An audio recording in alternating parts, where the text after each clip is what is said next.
오늘 말씀의 제목은요, 사랑은 감정이 아닌 결단이다라는 제목으로 잠시 말씀을 함께 나누고자 합니다. 오늘의 말씀의 주제는 사랑입니다. 사랑. 여러분, 오늘날 우리가 살아가는데 이 사회는 과연 어디를 향해 가고 있는가라는 것을 혹시 생각해 보신 적 있으십니까? 보통 이제 나만 잘 살면 되지, 내 코도 석잔데, 이런 말씀을 많이 하셔요. 근데 과연 지금 이 사회는 과연 어디로 향해 가고 있는가? 우리는 흔히 잘 산다, 발전한다. 이 사회 얼마나 좋아요. 지금 그 테크니컬 해가지고 되게 발전하고 이렇게 보기 좋고 건물도 화려하고 이런 걸 봤을 때는 잘 산다. 그리고 발전한다. 그리고 성공한다라는 말들을 많이 합니다. 그런데 정말 중요한 질문은 이것이 아닙니다. 이 사회는 올바른 길을 가고 있는가라는 질문이에요. 이 사회는 과연 올바른 길을 가고 있는가? 나만 올바른 길을 가면 되지라고 또 생각하실 수도 있어요. 근데 사회에 없는 우리는 존재하지 않습니다.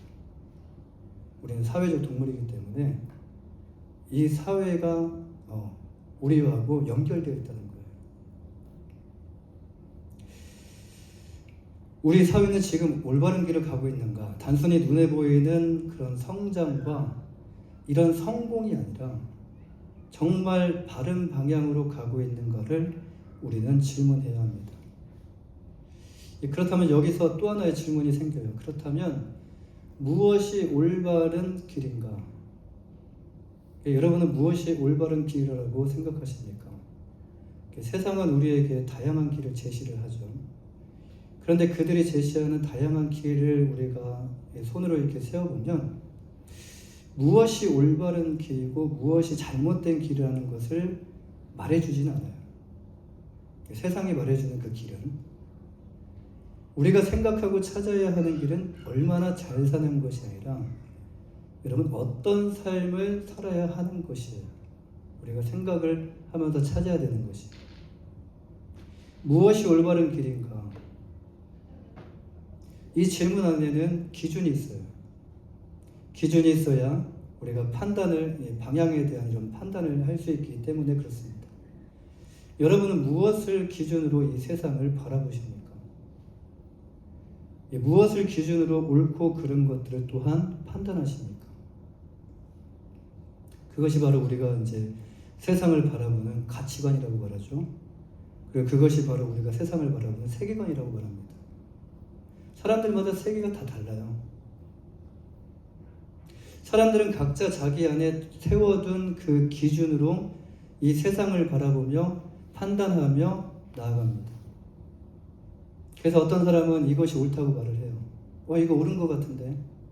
근데 또 어떤 사람은 그것을 바라봤을 때 이것은 내가 생각할 땐 옳은 것이 아니야 라고 말을 해요.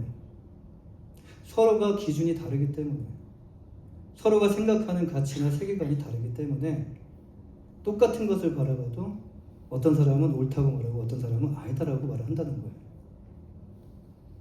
이 문제는 대화를 하다 보면요, 각자 다른 문제로 인하여 서로의 기준이 충돌할 때가 있다는 거예요. 대화를 하다 보면. 그런데 오늘날 세상은 그 충돌을 어떻게 해결하는가? 여러분 어떻게 해결하십니까? 우리 그런 대화 하지 말자라고 덮어버리지 않으십니까? 그런 거 말고 그냥 기분 좋은 거. 그 충돌을 해결하기 위해 해결하기보다는요, 그냥 이렇게 말을 해요. 결국 너는 너고 나는 나야. 너는 너고 나는 나야. 겉으로는 서로를 인정해주는 것처럼 보이지만 그것이 맞아서 인정해주는 것이 아니라는 거예요. 너는 그렇게 생각해, 나는 이렇게 생각할게라는 거죠. 그 안에는 내 삶에 간섭하지 마라라는 이런 개인주의적 사고가 그 안에 자리 잡고 있다라는 거예요. 제가 이것을 말씀드리는 이유가 무엇일까요? 여러분, 이것은 시대정신이라고 말씀드릴 수 있어요. 시대정신. 지금 이 세대, 이 세대 속에 보이지 않게 우리 안에 들어와 있는 것이 그게 바로 시대정신이에요. 지금 이 세대가 무엇에 사로잡혀 가고 있는가? 남들이 옳다고 하면 그것에 옳고 그름을 판단하지 않고 그것이 옳은 줄 알고 따라가는. 우리는 남녀노소 할 것 없이 모두 이런 세대의 영향 아래 있다라는 거예요. 그래서 성경은 이 세대를 본받지 말라라고 말씀을 하세요. 근데 이 세대가 지금 우리가 살고 있는 이 모든 세대를 의미를 해요. 뭐 X세대, 뭐 G세대, 뭐 MZ세대 이런 세대가 아니라 모든 세대를 의미를 해요. 나는 그렇지 않다, 나는 뚜렷하다, 나는 기준이 있다 라고 부인하시는 분도 아마 계실 거예요. 자신의 스스로의 모습을 보기 어렵기 때문에 나 자신은 보지 못합니다. 오늘 아침에도 우리 에스더하고 같이 차를 타고 오다가 앞에 차가 너무 더러워요. 그래서 세차를 했으면 좋겠는데 근데 그 차가 제 차였더라고요. 저는 제가 제 차였는데 그 차가 제 차는 깨끗한 줄 알았어요. 아, 이 정도면 깨끗하지. 근데 그 정도의 더러움이 남에게는 그렇게 보이는데 나에게는 그렇게 보이지 않는다는 거예요. 어느 날 학교 에스더 데려갈 때 에스더가 창피할까봐 세차를 했습니다. 자신의 스스로의 모습을 보기 어렵기 때문에 그것을 잘 인식하지 못할 뿐이에요. 자신의 모습을 모르는 것 뿐입니다. 이것은 오늘날 사람들이 이해하는 사랑의 개념과도 깊이 연결되어 있는데요. 오늘은 그 말씀의 제목과 같이 사랑에 관한 말씀이에요. 오늘날을 살아가는 현대인들의 사랑 방식은 점점 어떤 방식으로 흘러가고 있는가라는 것을 우리가 생각해 보셔야 돼요. 오늘날 사람들의 사랑은요, 자기중심적 사랑, 남을 위한 사랑이라고 말은 하지만 자기중심적 사랑의 형태로 흘러가고 있다는 거예요. 그런데 이들의 사랑의 기준이 무엇이죠? 이들의 사랑의 기준은 어떤 진리를 통해서 아니면 어떤 헌신, 자기 안에서 우러나오는 그런 헌신보다도 내 감정, 지금 현재 내가 느끼는 감정이에요. 내 감정과 내 만족에 맞춰져 있다는 거예요. 오늘 싫으면 싫은 거예요. 내일 좋으면 좋은 거고. 그래서 사람들은 이렇게 말합니다. 나를 행복하게 해주는 사람을 나는 사랑한다. 나를 싫어하는 사람한테는 나는 또 그를 싫어하진 않지만 그에게 가진 않는다. 나를 행복하게 해주는 사람한테만 나는 가려고 한다. 내 감정을 이해해주는 사람이 좋다. 힘들면 관계를 끊는 것도 괜찮다. 온오프 시대. 인간은 사회적 동물이라 사람과의 관계 없이는요 살아갈 수가 없어요. 그래서 혼자 있다가도요 자기 혼자 그 마음을 달래서 괜찮다 생각이 들면 다시 또 박스 안에서 나와요. 그래서 사람들 간의 그 관계 가운데 들어가려고 노력을 해요. 그런데 이 관계조차도 소비의 대상처럼 여기는 시대가 바로 오늘날의 시대입니다. 조금만 불편해도 떠나고 손해보는 관계가 되는 것처럼 보이면 피하려고 하고 그리고 사랑보다 내 마음과 내 감정이 더 중요해진 시대라는 거예요. 오늘날 우리가 이런 시대에 지금 살고 있다는 거예요. 누가 이렇게 만들었을까요? 어떤 한 사람이 이렇게 만들었을까요? 아니요. 어떤 한 사람이 영향력을 줘서 이것이 전 세계적으로 이렇게 뻗어나갔을까요? 아니요. 영적인 겁니다. 잘 생각해 보세요. 이게 누구 한 사람을 통해서 이렇게 될 일인가? 우리와 가장 가까이에 있는 소셜미디어와 문화를 한번 보십시오. 사랑을 어떻게 포장을 했는지, 육체적인 것, 감정 중심적으로 만들어 두었어요. 설렘과 로맨틱한 분위기, 그리고 즉각적인 만족은 강조되지만 이 안을 들여다보면 오래 참음이 없어요. 그리고 헌신이 없어요. 책임과 인내가 점점 약해지고 있다는 거예요. 올려놓고 책임이 없어요. 그래서 오늘날 사랑은 깊어지기보다도 빨라졌고 헌신적이기보다도 가벼워졌으며 끝까지 책임지는 그런 사랑보다도 순간적인 감정을 따라가는 사랑이 많아졌다는 거예요. 사랑하는 여러분, 이것이 과연 사랑이라고 말할 수 있을까요? 오늘날은 사랑이라고 그래요. 오늘날은 사랑이라고 말을 합니다. 그런데 과연 이것이 정말 사랑이라고 말할 수 있을까? 우리도 아니다고 생각을 하잖아요. 이건 사랑이 아니다라고 생각하지만 시대가 이러니까 어쩔 수 없이 우리가 따라간다라고 하잖아요. 예수님은 오늘 본문을 통해서 사랑이 무엇인지에 대해서 말씀하십니다. 오늘날 사람들은 사랑을 감정이라고 생각하지만 예수님은 사랑을 단순한 감정으로 설명하지 않으셔요. 감정적으로 내가 원하면 하고 내가 하고 싶지 않으면 안 하고 그런 감정이 아니에요. 예수님께서 말씀하시는 사랑은요, 말과 혀로만 사랑하는 것이 아니에요. 삶으로 나타나는 사랑이며 끝까지 책임지는 사랑이었어요. 예수님과 제자의 관계를 한번 보십시오. 예수님께서 어떤 사랑을 추구하시고 어떤 사랑을 행하셨는지. 오늘 보면 12절 말씀을 보면요, 예수님께서는 내 계명은 곧 내가 너희를 사랑한 것 같이 너희도 서로 사랑하라 하는 이것이다라고 말씀하셔요. 여기서 서로 사랑하라는 말씀은요, 권면일까요? 아니면 계명일까요? 서로 사랑하라. 권면일까요? 계명일까요? 계명입니다. 계명은 곧 무엇을 의미하냐면 명령을 의미해요. 명령.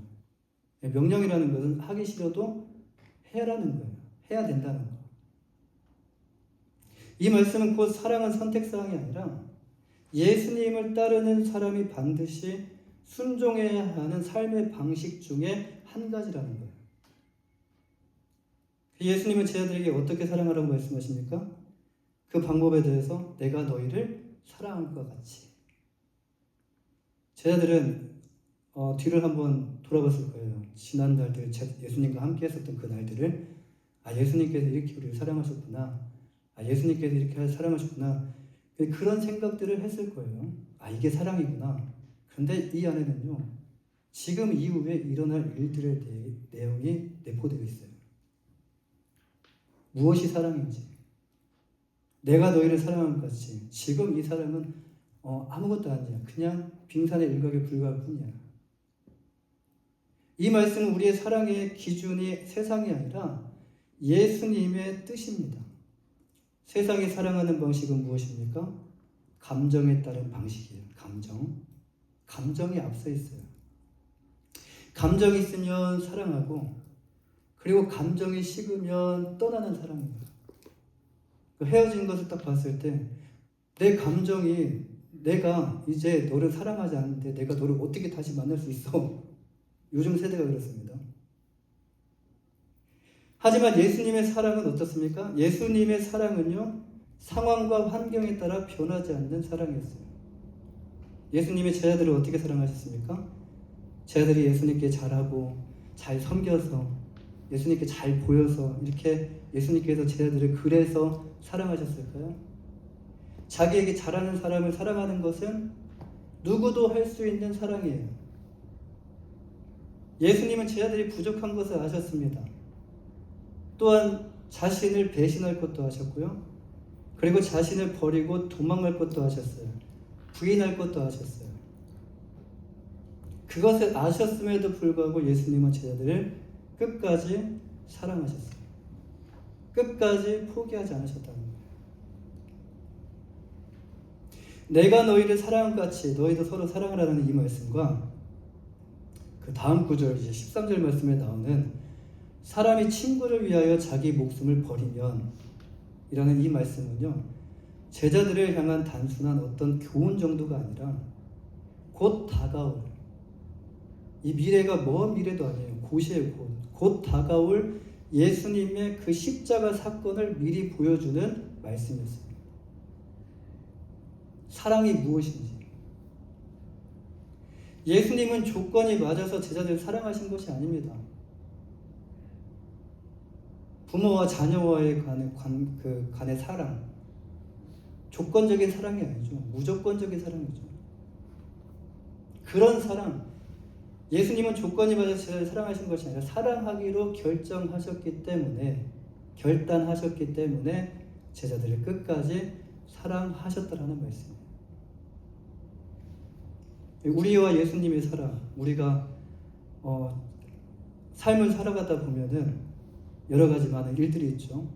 그리고 하나님과 멀어지는 그런 그 날들도 있죠. 근데 우리가 생각할 때는 하나님이 이런 내 모습도 사랑하실까? 갑자기 이런 생각이 들어요. 그런데 하나님은요, 한 번 사랑하기로 결정했으면 끝까지 책임지신다는 거예요. 예수님께서 이 말씀을 하신 시점을 보면요, 십자가를 지시기 직전에 말씀하신 것인데, 예수님은 이미 자신이 곧 붙잡히고 조롱당하시고 그리고 십자가에 달려 죽으실 것을 이미 알고 계셨어요. 그럼에도 예수님은요, 두려움이나 억울함을 먼저 말씀하지 않으셨어요. 오히려 제자들에게 사랑에 대해서 끝까지 말씀하셨어요. 이게 사랑이다. 이게 사랑이다.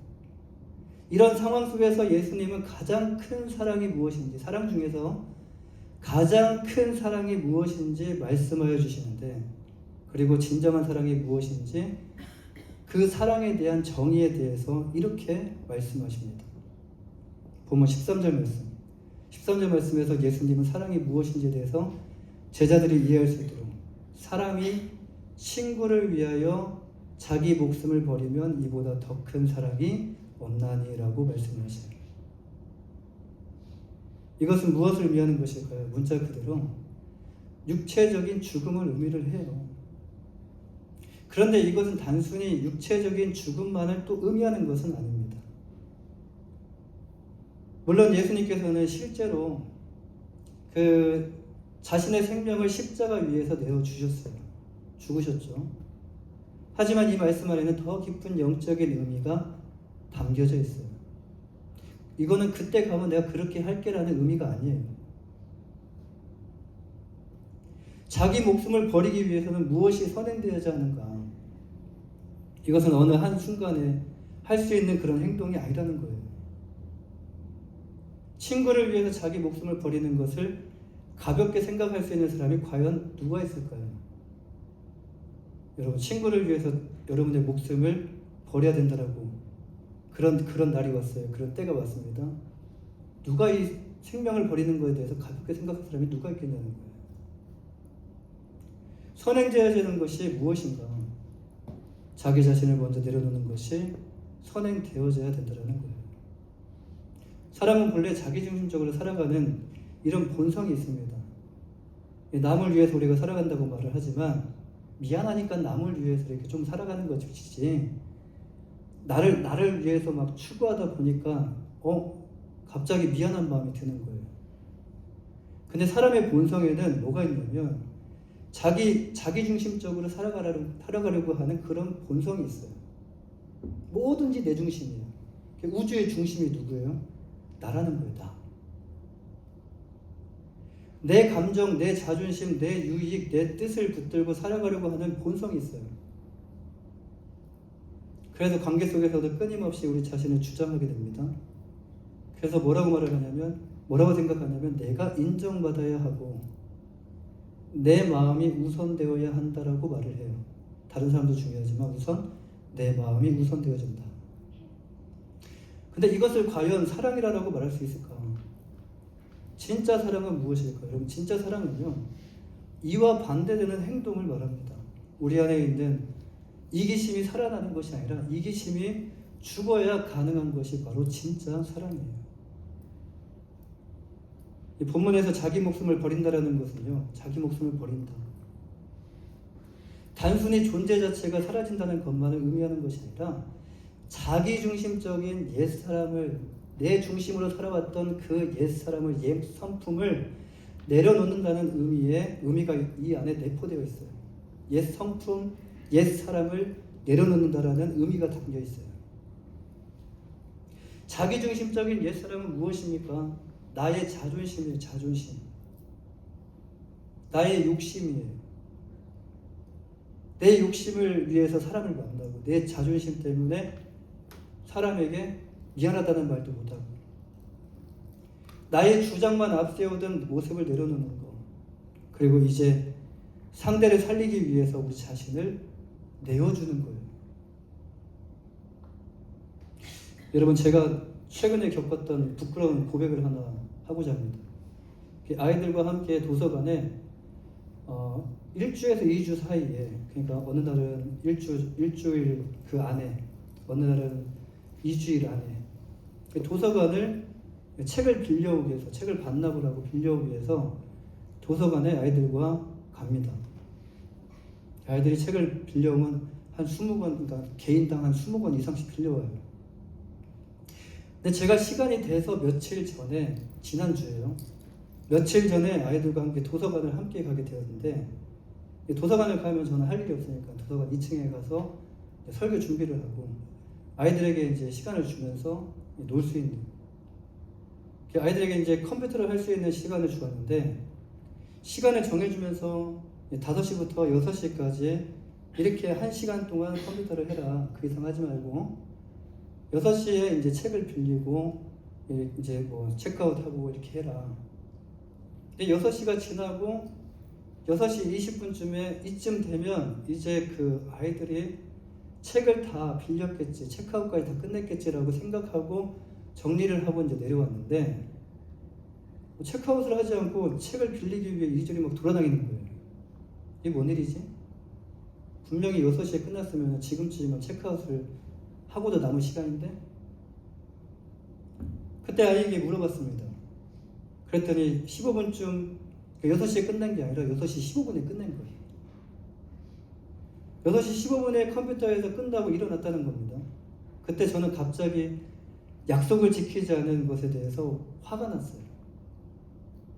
왜 화를 냈는지 모르겠어요. 화가 났어요.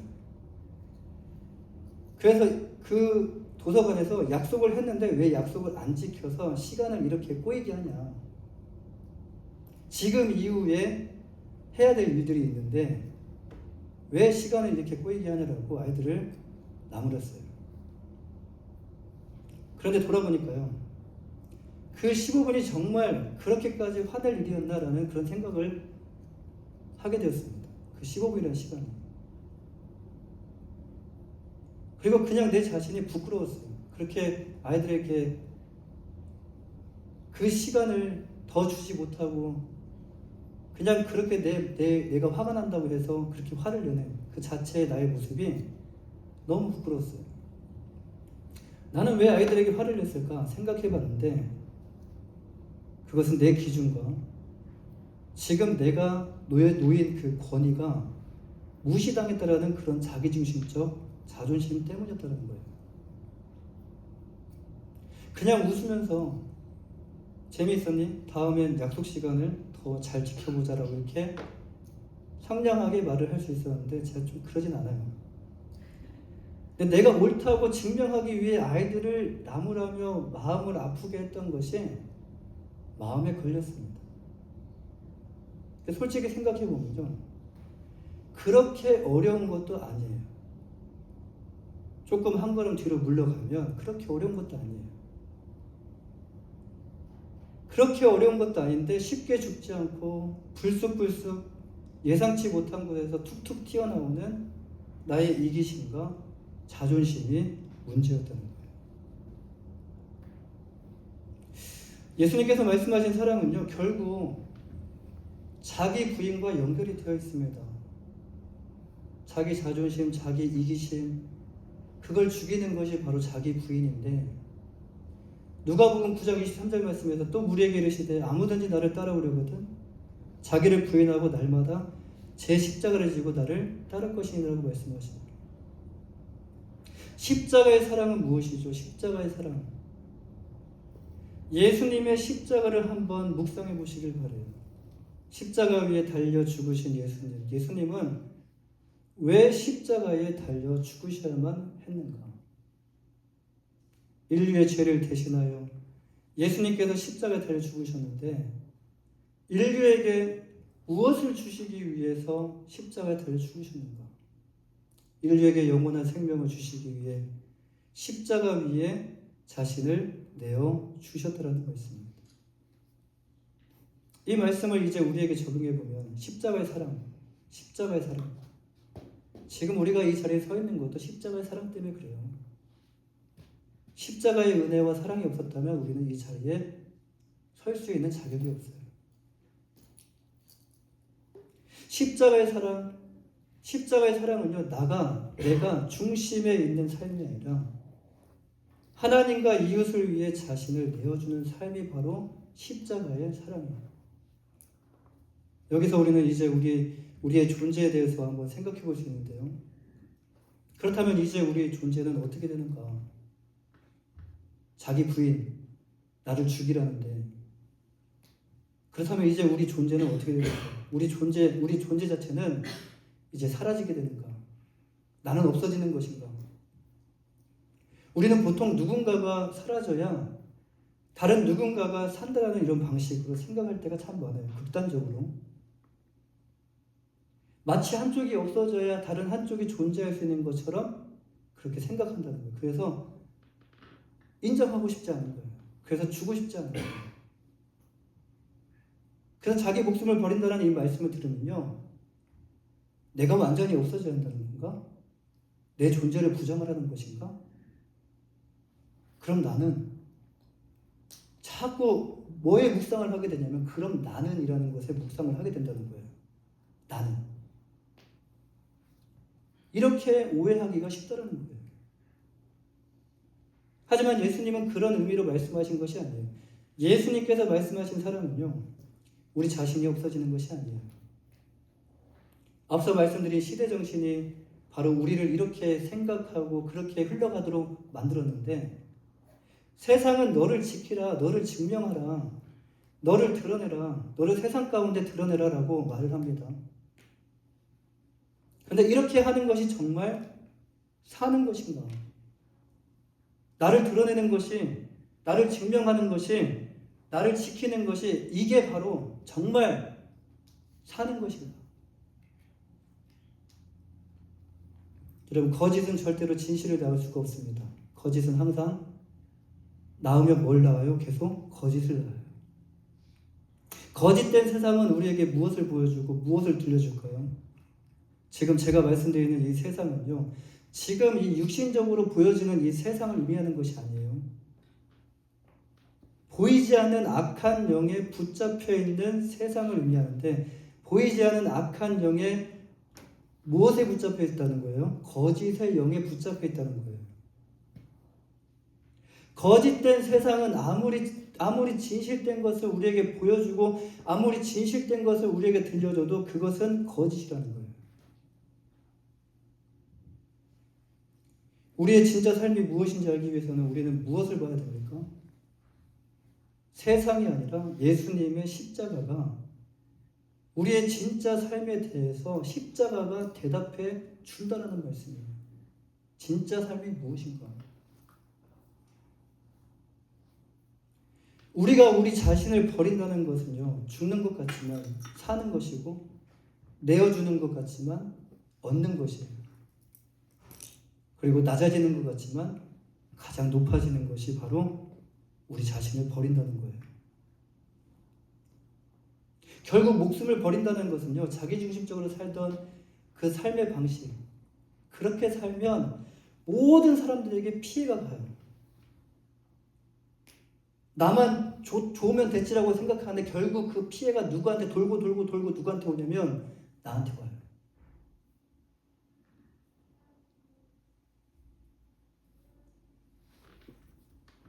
지금 여기서 말씀드리는 목숨을 버린다는 것은 자기중심적으로 살던 그 삶의 방식은 죽고, 예수님처럼 사랑하기 위해서 나 자신을 내어주는 삶으로 들어가는 것을 의미를 해요.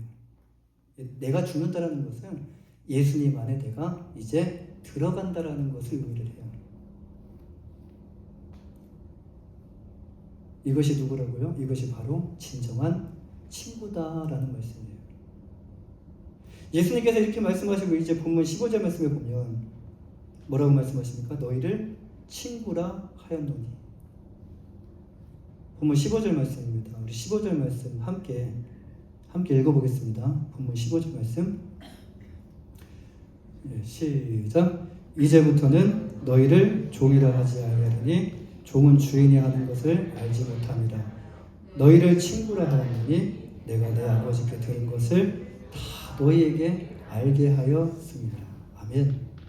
이 말씀은 곧 이후에 예수님께서 제자들을 위해서 행하실 그 십자가의 사건과 깊이 연결되어져 있어요. 지금 예수님의 모든 말씀은요, 십자가에 연결되어져 있어요. 예수님께서 제자들을 친구라고 부르신 직후에 무엇을 행하셨습니까? 십자가를 통해서 예수님은 친구를 위해 자신의 목숨을 내어 주셨다는 거예요. 그러니까 너희들이 지금 친구다라는 거예요. 예수님은 말로만 제자들에게 너희는 내 친구다라고 말씀하지 않으셨어요. 그래, 내 친구야 이렇게 하지 않으셨어요. 친구를 위한 가장 큰 사랑이 자신의 목숨을 버리는 것인데, 그것을 십자가를 통해서 실제로 제자들에게 눈앞에서 보여주셨다는 거예요. 제자들은 어떤 사람이었습니까? 예수님께서 이렇게 자기 목숨을 버리면서 사랑할 만큼 그런 가치가 있는 사람이었을까요? 사실 제자들은 완전한 사람이 아니었어요. 부족하기 짝이 없는 사람이었어요. 세상적으로도 사회적으로도 부족함밖에 없는 사람들이었어요. 그리고 예수님을 끝까지 지켜낸 사람들도 아니었어요. 도망갔어요. 부인했어요. 배신했어요. 베드로 예수님 세 번을 부인하고 다른 제자들도 무서워 도망가죠. 그럼에도 불구하고 예수님은 자신이 선택하신 제자들을 버리지 않으셨다는 거예요. 오히려 그들을 친구로 끝까지 품으셨어요. 그들을 살리시기 위해서 예수님이 죽으신 거예요. 이것이 바로 예수님의 사랑과 세상의 사랑의 다른 점인데요. 진정한 사랑이 무엇입니까? 목숨을 버리는 사랑. 사랑하는 여러분, 사랑은 감정이 아니라 결단이에요. 이것이 바로 진정한 사랑이고, 이제 우리 그리스도인들이 함께 실천해야 하는 사랑이 바로 이 사랑입니다. 그런데 문제는 무엇이에요? 우리는 이 말씀을 모르고 있는 것이 아니에요. 아는데 실제 삶 속에서 실천하는 것이 너무 어렵다는 거죠. 아는데 힘들어요. 그래서 우리가 누가 필요합니까? 성령님이 필요해요. 할렐루야. 성령님이 필요해요. 성령님 없이 내가 하나님의 말씀을 지킬 수 있다? 못 지킵니다. 성령님이 필요해요. 우리가 하나님의 말씀을 듣고 우리가 잠시지만 함께 기도하는 이유가 바로 여기 있어요. 이 말씀이 듣고 끝나는 것이 아니라 이 말씀이 삶 가운데 연결되어질 수 있도록, 그런데 내가 할 수 있는 것이 아니라 하나님의 능력으로 내가 이 삶을 살아낼 수 있도록 도와주시라고 기도하는 시간이에요. 왜 기도할까요? 힘과 능력으로, 우리의 힘과 능력으로는 이것을 살아낼 수 있는 힘이 없어요. 왜 그렇습니까? 예수님의 사랑은요, 우리가 생각하는 그런 인간적인 사랑이 아니라 이 세상에는 존재하지 않는 성령으로부터 나오는 사랑이기 때문에 그래요. 갈라디아서에 보면요, 성령의 열매가 나옵니다. 9가지 열매 중에서 첫 번째 열매가 사랑이죠. 사랑도 능력이 있어야 열매를 맺는데 그냥 열매를 맺는 게 아니잖아요. 나무가 그냥 열매를 맺는 게 아니잖아요. 능력이 있어야 열매를 맺는데 사랑의 열매를 맺게 하시는 능력이 바로 성령의 능력이라는 거예요. 성령께서 우리 안에 역사하시면 우리가 기도하고, 성령께서 임재하셔서 우리 안에 역사하시면 미워했던 그 미움의 마음이 사라지고 용서하지 못했던 그 사람이 품어지게 되고요, 내 중심적으로 살아왔던 그 사람이 점점 예수님을 닮아가게 돼요.